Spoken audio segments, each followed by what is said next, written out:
Bonjour. Depuis les événements du 7 octobre, il règne en France un climat de tension, de peur et d'autocensure au détriment de la liberté d'opinion et d'expression.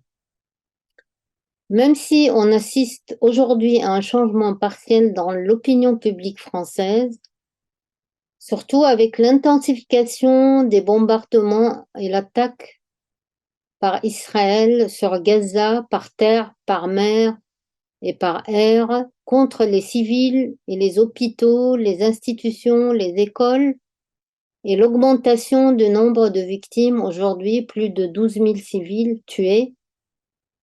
Cette opinion reste toutefois majoritairement pro-israélienne, comme on le voit et on l'entend dans les médias français, qu'ils soient officiels ou privés. À ce jour, en France, les positions officielles et l'opinion publique de manière générale apportent un soutien inconditionnel à Israël, condamnent Hamas, qualifiant leur acte toujours d'actes terroristes. Par conséquent, ils soutiennent l'attaque jusqu'à aujourd'hui menée contre Gaza. Aucune confirmation d'une demande de cessez-le-feu. Considère les 2 millions de Gazaouis comme boucliers humains par le Hamas. Donc il s'agit de victimes de Hamas et non l'occupation israélienne, bien sûr. Ils disent pas que les Gazaouis sont victimes de 17 ans de blocus. Donc il y a aussi un climat de suspicion qui hante la communauté arabe et musulmane en France par rapport aux événements. Il y a des voix qui veulent les rendre responsables des événements du 7 octobre. Rappelons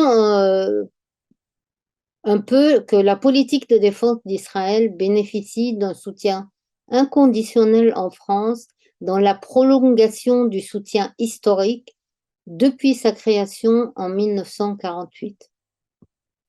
Même si la France s'est entièrement investie dans les accords d'Oslo et continue à soutenir la solution à deux États jusqu'à nos jours, selon les analystes de la politique étrangère de la France s'est complètement désolidarisée de la question palestinienne depuis 2005, et notamment à partir de la présidence de Sarkozy. Revenons au 7 octobre. Au lendemain du 7 octobre, seul un parti de la France, dirigé par Jean-Luc Mélenchon, le parti de la France insoumise, a pris une position ferme et claire.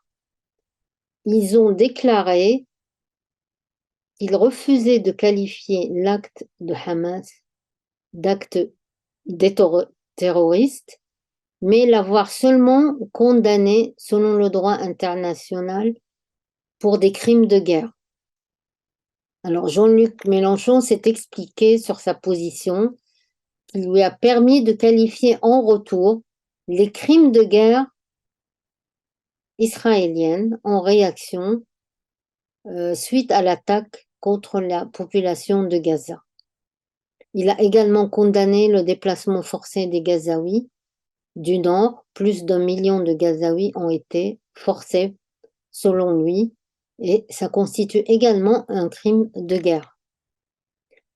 Alors, à la suite de la position de Jean-Luc Mélenchon, il y a eu en fait, cette position a créé une confusion et une controverse au sein de l'aile gauche française et surtout dans le bloc des NUPES, le bloc de NUPES qui comprend le Parti socialiste, le Parti communiste, les écologistes et la France insoumise. Alors, il faut rappeler que ces quatre partis ont constitué une coalition sous le nom de NUPES au lendemain des élections législatives de 2022. Et ils ont obtenu 133 sièges sur 577 sièges au Parlement. Donc, la NUPES a constitué constitué la première force politique d'opposition à l'Assemblée au lendemain des législatives de 2022.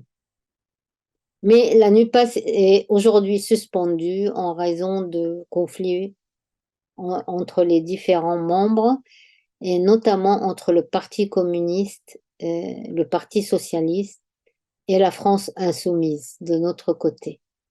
Donc la situation s'est aggravée avec le conflit israélo-palestinien actuellement. Alors le Parti des écologistes s'est exprimé ensuite. Donc, après la position de la France insoumise, des parlementaires des écologistes se sont exprimés contre la guerre menée par Israël à Gaza. Plusieurs ont manifesté, même dans des manifestations interdites, et ils ont rejoint le cortège de la solidarité avec les Palestiniens dans plusieurs manifestations. Le Parti communiste reste largement absent en raison de divergences politiques à l'intérieur du parti, mais il y a des parlementaires qui ont pris des positions à titre individuel. Mais il faut repositionner le mouvement de solidarité avec le peuple palestinien en France, puisque le mouvement de solidarité est essentiellement porté par le réseau de solidarité et des associations, des ONG et des syndicats de gauche, comme la CGT, la FSU et Solidaire, qui soutiennent historiquement la question palestinienne. Alors, après le 7 octobre, dans un premier temps, le réseau des solidarités, les ONG, se sont heurtés à un refus total de la part des autorités françaises d'organiser tout mouvement ou marche de solidarité avec Gaza. Malgré l'interdiction, plusieurs associations sont descendues dans la rue et ont mobilisé leurs militants pour soutenir Gaza. Plusieurs ont été soumis à la violence et à la répression de la police française qui a procédé les semaines dernières à des arrestations, verbalisations, les premières semaines de mobilisation pour Gaza. Mais cette interdiction par le gouvernement français n'a pas duré puisque aussitôt le Conseil d'État, notamment le 18 octobre, il a jugé illégale l'interdiction systématique décidée par le ministre de l'Intérieur pour interdire les manifestations pro-palestiniennes. Donc, bien qu'elle reste partielle, le changement de l'opinion publique française s'est opéré surtout après l'intensification des bombardements, il faut le rappeler, sur le nord de Gaza, le déplacement forcé vers le sud de la bande de Gaza de la population civile et surtout le nombre élevé de victimes, les dommages causés aux structures de santé particuliers après le massacre de l'hôpital Al-Ma'madani le 17 octobre, qui a fait 500 victimes parmi les civils palestiniens. Et surtout après que l'armée d'occupation a tenté de faire porter à Hamas la responsabilité de ce massacre. Alors aujourd'hui, même si le gouvernement français a tardé à prendre des positions claires, il a appelé pour la première fois le 1er novembre à une trêve humanitaire dans la bande de Gaza. Mais il a fallu attendre 35 jours pour qu'Emmanuel Macron appelle clairement à un cessez-le-feu dans une interview à la chaîne BBC.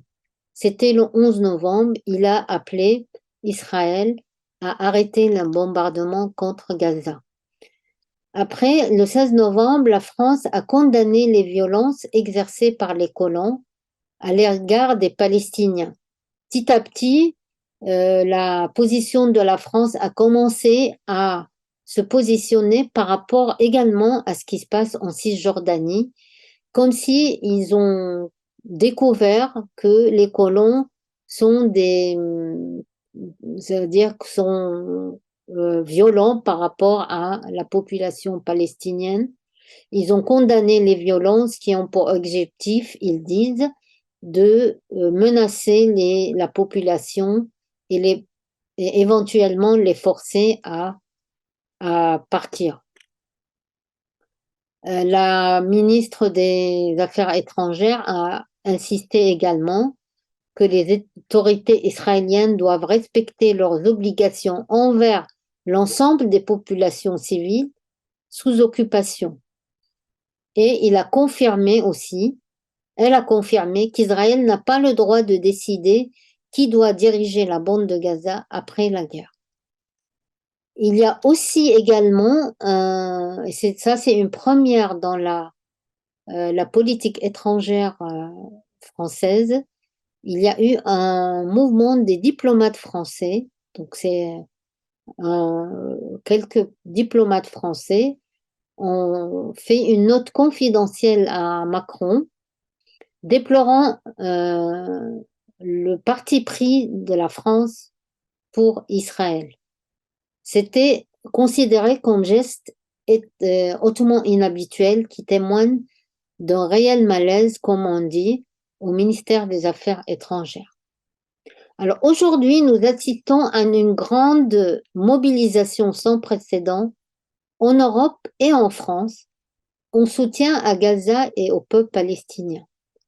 Ça reste, je précise, en France, limité au réseau de solidarité qui est à la tête de laquelle il y a le collectif national pour une paix durable et juste au Moyen-Orient et le collectif Urgence Palestine, avec tous les syndicats pro-palestiniens, la CGT, la FSU et Solidaire. Donc aujourd'hui, c'est un soutien inconditionnel à Gaza. Ils réclament aussi un cessez-le-feu et soutiennent les Palestiniens, que ce soit à Gaza ou en Cisjordanie. Donc aujourd'hui, une autre voix crie contre l'injustice, les massacres, les crimes de guerre qui se déroulent encore à Gaza ou en Cisjordanie. Aujourd'hui, les militantes et les militants qui manifestent sont sensibles aux questions de l'environnement et s'identifient dans les revendications du peuple palestinien et sont très loin des positions prises par leur gouvernement et la majorité politique au pouvoir en France. Le réseau de soutien au peuple palestinien participe à rétablir le narratif palestinien et insiste sur le fait que ce n'est pas un conflit entre deux entités ou deux parties, il y a une seule entité coloniale qui occupe et confisque des terres et des vies palestiniennes, une seule entité coloniale qui opprime, qui tue, qui emprisonne depuis 75 ans et poursuit un nettoyage ethnique contre Gaza qui fait l'objet de 17 ans de blocus aujourd'hui. Ils insistent que ce n'est pas une guerre, mais c'est une attaque contre un peuple qui subit aujourd'hui un génocide de la part d'un agresseur qui commet des crimes de guerre et contre l'humanité. Il y a un peuple qui résiste face à son agresseur. Il confirme que les Palestiniens ont le droit de se défendre par tous les moyens, selon le droit international et jusqu'à la libération. C'est ce que nous essayons de dire aujourd'hui dans les tribunes et les marches pour Gaza. Encore hier, plusieurs centaines de milliers de militants et jeunes en France ont défilé dans les rues de Paris et dans 83 villes françaises pour crier haut et fort: halte au massacre et le génocide contre les Palestiniens. La France doit immédiatement appeler à un cessez-le-feu et à la fin des bombardements. Malheureusement, rien n'est fait aujourd'hui pour imposer un cessez-le-feu à Israël. L'attaque génocidaire contre les Palestiniens continue aujourd'hui à Gaza comme en Cisjordanie. Merci.